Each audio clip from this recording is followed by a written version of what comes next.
gostam, eles querem que se resolva isso junto com outras pessoas, então não fazer sozinho, mas com um grupo de outros amigos, estudantes, professores, etc., e que sejam permitidos de brincar, de não ser uma coisa ultra séria só, mas de realmente distribuir as ideias e aprender um do outro.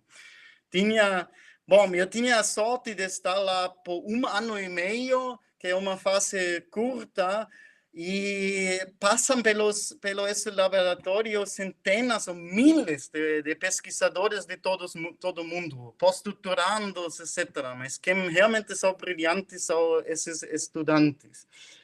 Agora, uma coisa me lembra que talvez pode ser interessante para você, porque em Boston, Cambridge, tem muita briga entre Harvard e MIT. E uma coisa que simboliza o pensamento do MIT ou do Media Lab era que um exemplo de workshops na Índia como resolver problemas de desenvolvimento. O primeiro Harvard organizou esse workshop e chegaram muitos expertos de desenvolvimento, estavam discutindo quais podiam ser os problemas da Índia do desenvolvimento, que podia ser a educação, ou as indústrias, ou outros assuntos. E depois as crianças do MIT fizeram um projeto e a ideia deles era resolver os problemas. Então, eles foram diretamente à Índia e criaram como melhorar os processos de saneamento, como escrever algoritmos para melhorar a gestão de saúde. Então, é um pensamento muito aplicado, que vai como grupos de estudantes ou pessoas lá para já resolver um problema. E sendo ultra aplicado, as disciplinas viram irrelevantes. Que é relevante é se você pode resolver problemas dentro de um grupo. Agora, isso deve fazer prazer, não é uma coisa só ultra séria, acadêmica, etc., mas precisa a paixão também dos indivíduos. E um dos programas que eles criaram, que é Scratch, por exemplo, que é um programa para crianças entre 6 a 10 anos de programar. E isso é interessante porque, por exemplo, as crianças da minha irmã, por exemplo, usam esse programa de Scratch e fazem programação junto. Eles são da Alemanha, mas eles fazem programas pequenos juntos com outros alunos da Índia e dos Estados Unidos.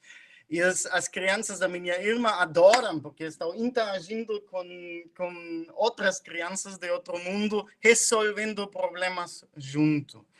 Eu acho que Paulo Freire estaria ultra feliz nesse lab também, porque eles tomam muitas das ideias de Freire também, de como fazer uma educação mais criativa e mais interativa. Agora, eu fui lá porque, como muitos dos pós-doutorandos, etc., lá, a ideia do Media Lab é captar, de alguma maneira, ideias novas, ou resolver problemas que são difíceis de resolver. Eu fui estudante em Augsburgo, que é um lugar na Bavária, no sul da Alemanha, e lá eu estudei primeiro gestão e fiz minha tese de mestrado em economia de inovações, ou economia neo-schumpeteriana. Meu orientador, ele já fez bastante esses modelos de simulação e pesquisa sobre diversificação econômica e conhecimento. Trabalhei lá em Augsburgo também na gestão de produtos de uma empresa de computadores, e é o lugar onde se cria, por exemplo, os robôs mais famosos do mundo de KUKA robótica. Mas estando lá, tem um centro sobre América Latina, Espanha, Portugal e América Latina, e por isso eu fui durante quase 1 ano para trabalhar em projetos em desenvolvimento em Peru.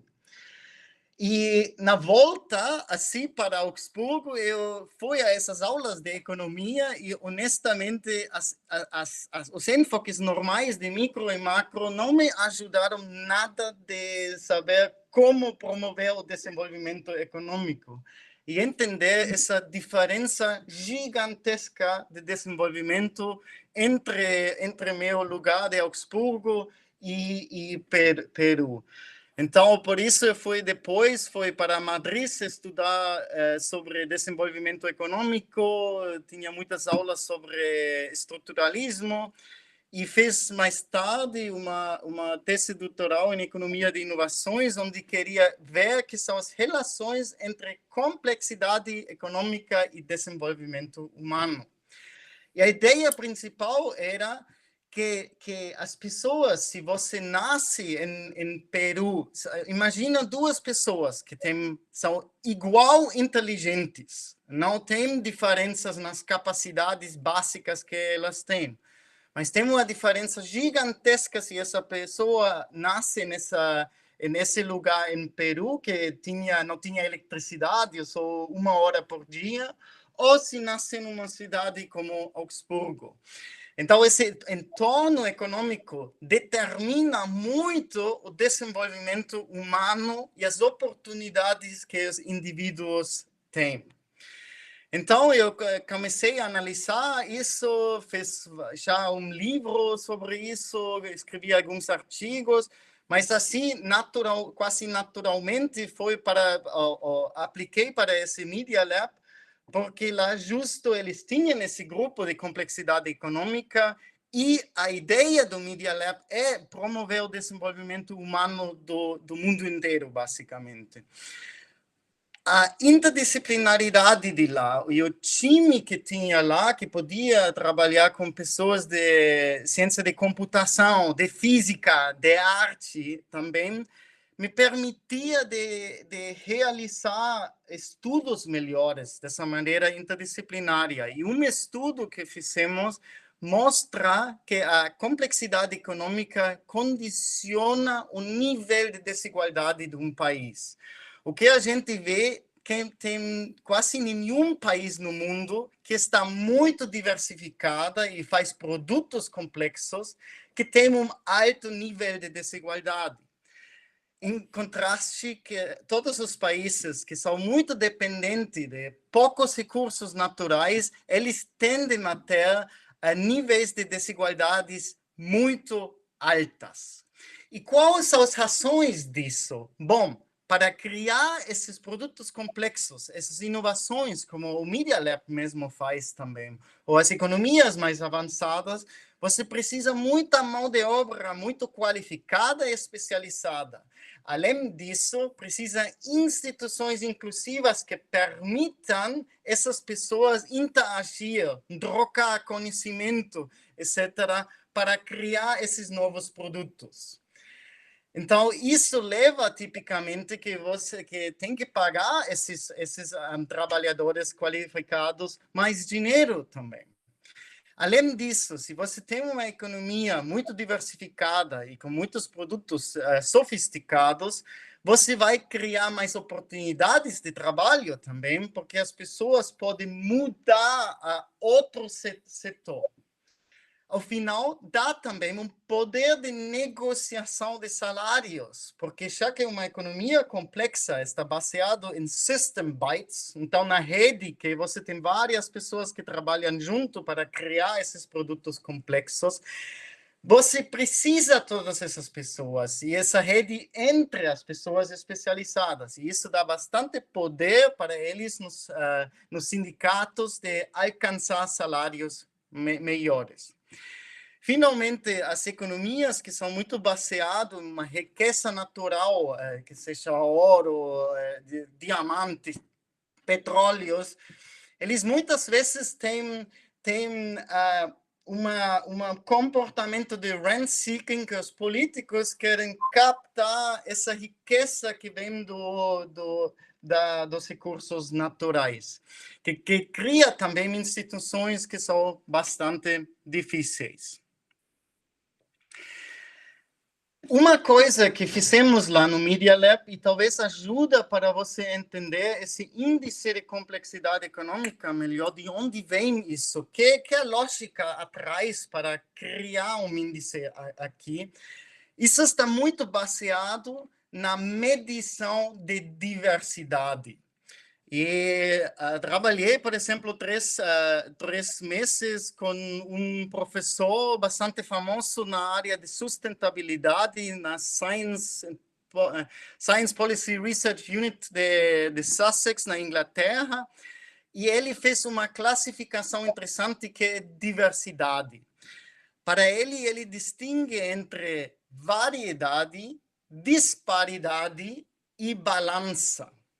Que variedade? Variedade é simplesmente o número de diferentes disciplinas ou setores, etc. Então, na economia também usamos isso como uma variável do conhecimento de economias ou da complexidade de economias, que era quantos diferentes setores uma economia tem. Isso é uma maneira de medir a diversidade de uma economia. Outra medição que é muito usado para medir diversidade é balança. Isso poderia ser, por exemplo, um Hirschman-Herfindahl em economia, um Blau Index em sociologia. E isso se mide muito quanto tem de cada uma dessa disciplina ou cada um desse setor. Isso, por exemplo, que usa Imsi Wassiag no famoso estudo que mostra que os países ricos, eles se especializam só em níveis muito altos de desenvolvimento. Durante a maioria do desenvolvimento econômico, países diversificam-se. Então, não é como essa ideia de Ricardo, que eles já quando estão pobres faz sentido concentrar só na vantagem comparativa, mas eles na verdade, o que estão fazendo é diversificando. Então, muito na área de organização industrial ou de comércio internacional, se usa muitas vezes esse Hirschman-Herfindahl para medir a diversidade, a balança entre os diferentes setores. Agora, a grande mudança metodológica que César fez nessa época, mas também outros de César, que ele era um aluno de Barabasi, que é um dos mais famosos cientistas de análise de redes do mundo, e Ricardo Hausmann, que era um famoso economista do Harvard, que eles estavam junto, querendo entender essa parte da similaridade entre diferentes setores. Porque a diversidade, você pode ter um número de diferentes setores, você pode ter a balança de diferentes setores, mas para você entender aonde uma economia pode desenvolver, você tem que entender que similar ou diferentes economias são. Porque muitas vezes pode ser que um político ou um economista de um país gostaria de ter nanotecnologia ou biotecnologia, mas isso não significa que essa economia está capaz de fazer isso, porque tipicamente não se pode saltar muito longe. Se alguém se interessa, eu fiz lá no Media Lab, que mostra como essa coisa interdisciplinária permite fazer novas coisas.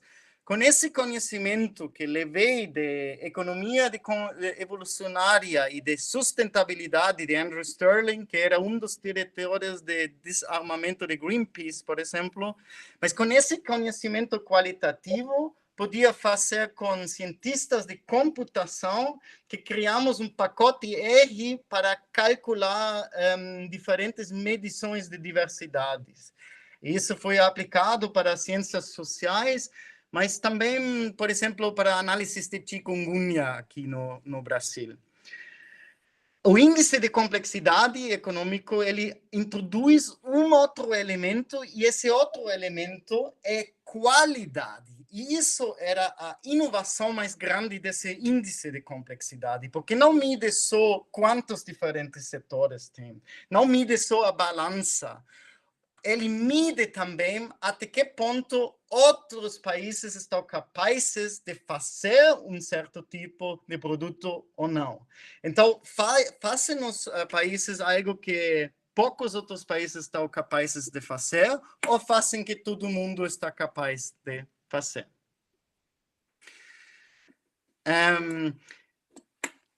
Como estou com o tempo?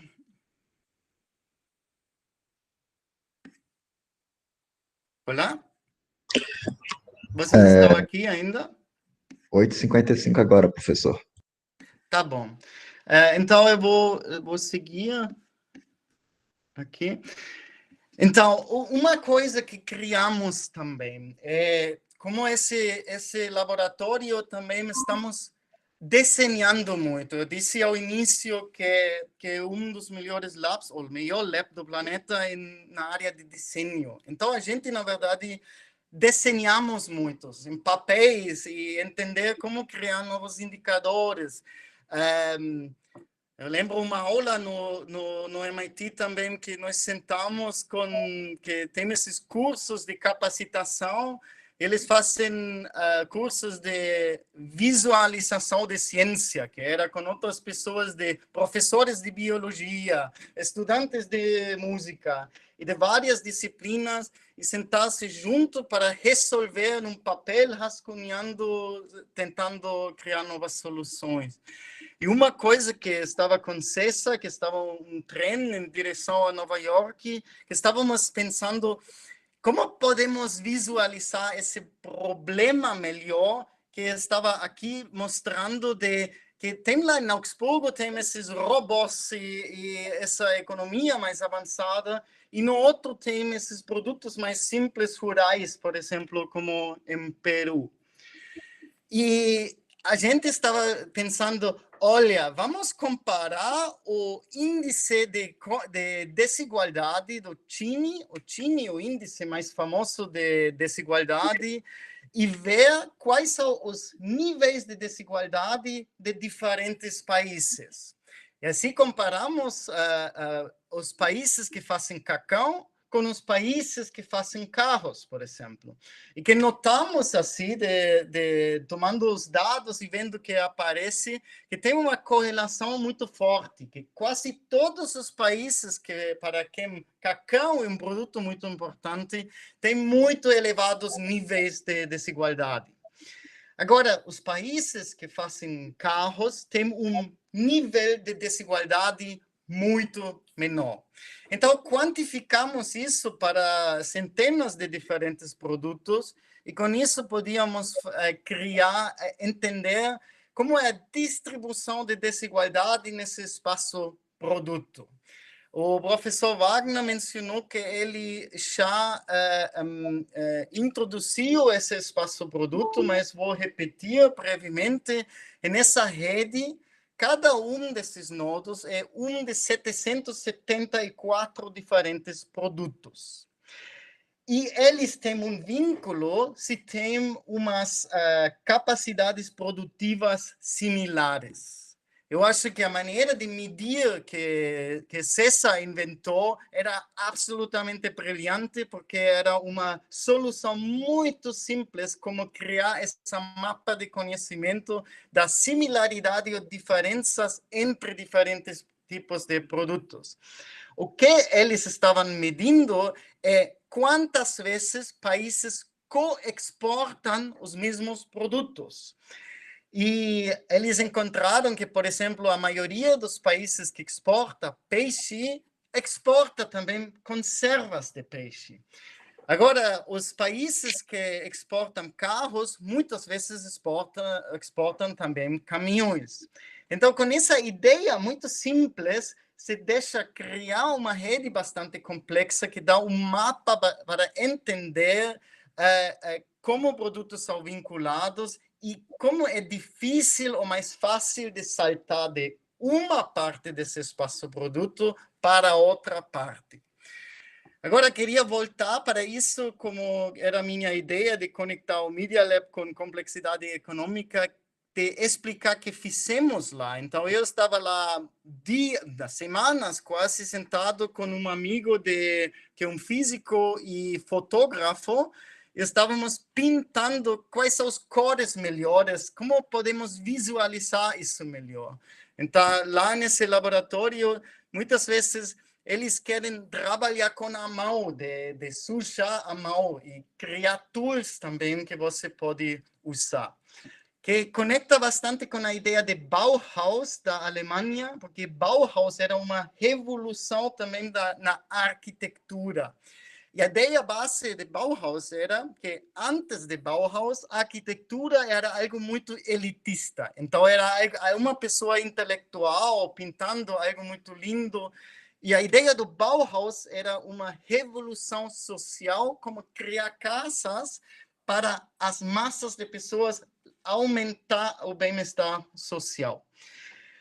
Para isso, eles introduziram um ensino que era muito interdisciplinário. Então, os estudantes do Bauhaus, eles tinham não só as aulas de arquitetura, mas eles trabalharam com cores, trabalharam com materiais, sujaram a mão, aprenderam de outras disciplinas. Isso bem atrás da ideia do Media Lab também, esse tipo de ensino interativo que Paulo Freire adoraria também. E nesse caso, essa rede, o que nós fizemos, então, é entender quais são as melhores cores para mostrar a distribuição de desigualdade nessa rede. E que aparece, que desenhamos em vermelho nesse caso, que todos os produtos da periferia desse espaço-produto tendem a ser produzidos em países muito desiguais. Isso, ao contrário desse centro com mais redes e vínculos, o centro mais complexo da economia mundial, que esses produtos tendem a ser produzidos em países bem mais igualitários. Eu achei isso espetacular, porque isso nos permitiu de fazer um avanço para a escola estruturalista também, porque eles estariam adorando essa ideia que você pode medir a mudança estrutural com equidade, como Feinsilber, por exemplo, e agora tem com essas novas metodologias saindo de Big Data e dessas ideias que podemos visualizar e analisar isso mais a detalhe. E vou falar alguns exemplos. Malásia, por exemplo, eles nos anos 70 estavam muito dependentes de recursos naturais, como borracha, petróleo, etc. Mas eles conseguiram, com políticas bastante inteligentes, de diversificar-se em produtos mais complexos, como partes de computadores e produtos mais eletrônicos.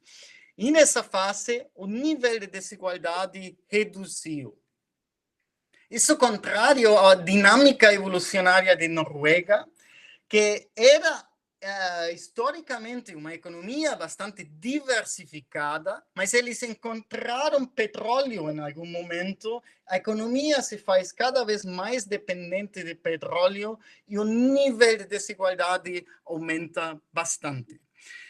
Agora, na América Latina, temos em muitos países em desenvolvimento, temos um problema que muitas vezes fazem quase só esses recursos naturais. E é muito difícil saltar, se você está na periferia desse espaço-produto, para as zonas mais complexas.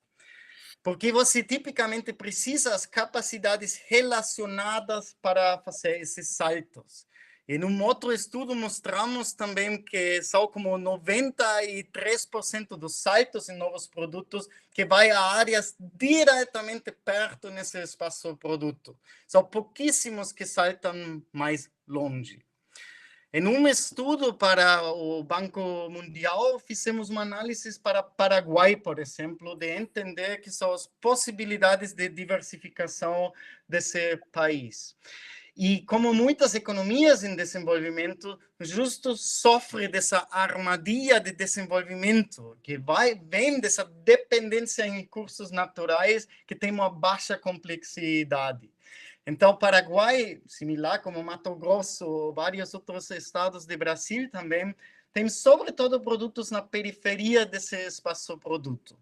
Agora, se eles vão às low-hanging fruits, então, o que é mais fácil para eles, que seriam as vantagens comparativas mais fáceis, eles iriam ainda mais a produtos super simples e com bastante altos níveis de desigualdade. Agora, o Paraguai e muitas economias em desenvolvimento, na verdade, teriam a chance de ir também em direção a produtos mais complexos. Então, o Paraguai, por exemplo, faz muita agricultura e as capacidades dessa área permitiria ao Paraguai diversificar-se também em maquinaria agrícola, medicina veterinária, etc., que é justo um caminho também de diversificação que o Brasil tomou até certo estágio. Só que é muito difícil fazer essa transformação, porque significa que você tem que mudar todo esse sistema econômico, todas essas redes entre as pessoas, esses fluxos de conhecimento, como funciona a rede de criar esse tipo de produtos. E em algumas análises recentes que fizemos, mostramos como nesse gráfico que vocês veem, o índice de complexidade econômica está na horizontal e na vertical que vocês veem é até que ponto uma economia está perto ou mais longe de produtos complexos. Então, é simplesmente se você toma esses espaços produtos que você entende até que ponto está longe ou mais perto desse centro mais complexo da economia em comparação com as outras economias. Agora, o que estamos observando tem muitos países em desenvolvimento que conseguem diversificar-se a outros produtos simples. Então, eles estão aumentando a variedade de setores, sim, isso conseguem. Mas tem pouquíssimos países que conseguem realmente subir essa escada tecnológica ou essa escada de desenvolvimento e transformar a economia para estar, sobretudo, perto de produtos mais complexos. Então, isso como, por exemplo, Alemanha ou Suíça, tem alguns poucos países que tudo que eles produzem, a maioria que produzem e exportam, é muito perto dos produtos mais sofisticados do mundo, que poucas outras economias estão capazes de fazer. Que é justo que o índice de complexidade do produto está medindo. Agora, a gente encontrou só 5 países que conseguiram fazer esse catch-up em 40 anos. Isso é Singapura, Hungária, Israel, Irlanda, Coreia do Sul e acho que eram esses. Isso está muito difícil, essa tarefa, porque o que precisa é muita coordenação. É justo você conseguir a rede estar capaz de aprender. E isso significa que precisa, por exemplo, os casos que conseguiram fazer esse catch-up, fizeram uma combinação inteligente de políticas industriais com políticas educacionais. Porque aqui, ou muitas vezes, isso se pinta como duas coisas diferentes, que uma é empresa, inovação, indústria, e a outra é desenvolvimento humano, educação, saúde, etc. Os países que conseguiram esse catch-up, como Coreia do Sul, eles fizeram isso ao mesmo tempo. Então, eles, por exemplo, queriam testar de ir em novos setores que tinham ciclos de tecnologia de produtos muito curtos, que quer dizer que são tecnologias que não tinham tantos concorrentes ainda dentro, e que tinham o potencial de criar bastante bem-estar. E, ao mesmo tempo, eles investiram já na educação, justo nesses setores, para ter também mais qualificação das pessoas, de poder avançar esse setor.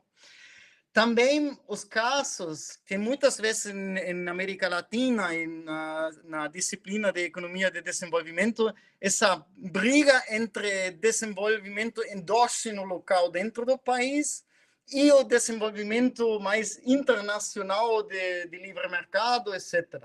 Todos os casos de sucesso fizeram as duas coisas. Então, precisa esse conhecimento do sistema de fora. Então, como esse Media Lab, ele faz um desenvolvimento local, sim, de inovação, mas se nutre dessa rede internacional do conhecimento do planeta inteiro, basicamente. Então, esses países que conseguiram isso promoveram tanto as redes de inovação dentro como com outros países. E isso demanda de estabelecer sistemas de inovações e de aprendizagem dentro da economia. Então, que as empresas, as universidades, a sociedade civil e a política, que eles interagem e criam justo um sistema de aprendizagem. Eu acho que isso, para o caso do Brasil tem muitas capacidades, faz tanto produtos como faz produtos simples, mas tá com a capacidade de fazer produtos complexos. O que eu vejo no Brasil tem muita diversidade, muito conhecimento, muita informação dentro.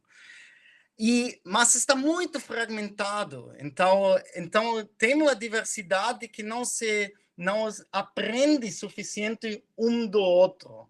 Então, eu vejo que tem muita separação entre diferentes grupos industriais ocupacionais, que em países mais complexos como os Estados Unidos, a Alemanha, tem muito mais aprendizagem interativo entre as diferentes partes da economia.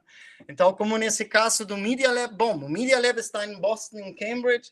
Então, lá o Media Lab temos hackers, as crianças hackers. Harvard faz a gestão de saúde. Tem um hospital, o MGH, que é o maior hospital do mundo para novas medicinas.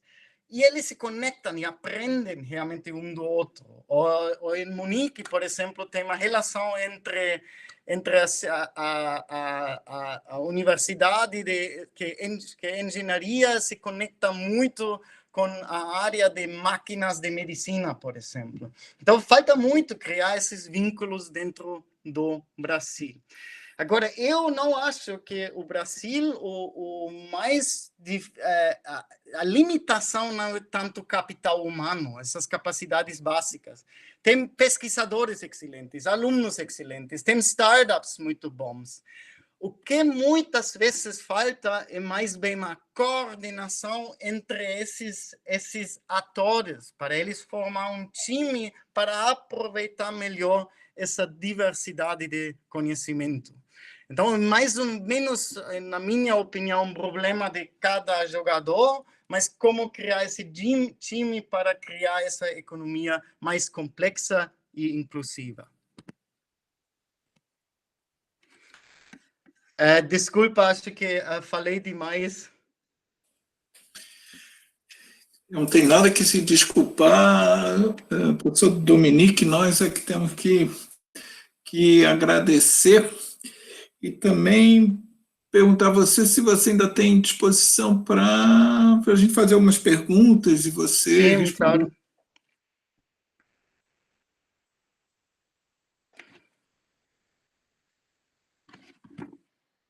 Fazendo perguntas aí, tem a iniciativa de fazer perguntas aí para o professor Dominique. Eu teria umas duas perguntas, mas prefiro que os alunos façam primeiro. Uhum. Professor, durante a apresentação, quando mostrasse uma parte... Se apresenta para a gente saber quem é que está falando, que eu não estou identificando. Johannes. Johannes, por favor, Johannes. Durante a apresentação do professor, uma hora que mostrasse a parte ali que mostrava a subida da Coreia do Sul, da década de 70, o Brasil ali, Teve uma parte que o Brasil parece que estava subindo, assim, na década de 70, mas aí faz uma volta em 2010, parece que ele faz uma curva de volta. O que aquilo está representando, assim? Eu não entendi muito bem daí. Que a Coreia do Sul fez uma subida, né, praticamente, mas o Brasil parece que estava subindo e fez um retorno. Eu não entendi muito bem aquele retorno ali. Não entendi as últimas palavras, mas você queria ver essa curva S. Deixa eu voltar para a curva. Sim, aqui é o caso do Brasil, né? Bom, isso é a fase que o Brasil conseguiu diversificar-se em bastante produtos mais simples. E só que na fase do governo Lula, eu acho que na fase de Lula se fez avanços enormes na parte de redução de pobreza ou de desigualdade. Então, por exemplo, o programa de Bolsa Família recebeu fama internacional de ser um dos programas sociais mais inovadores do planeta, que depois se copiou em muitos países. Porque essa ideia de condicionar a redistribuição do dinheiro a os pais mandar as crianças para a escola e para a saúde,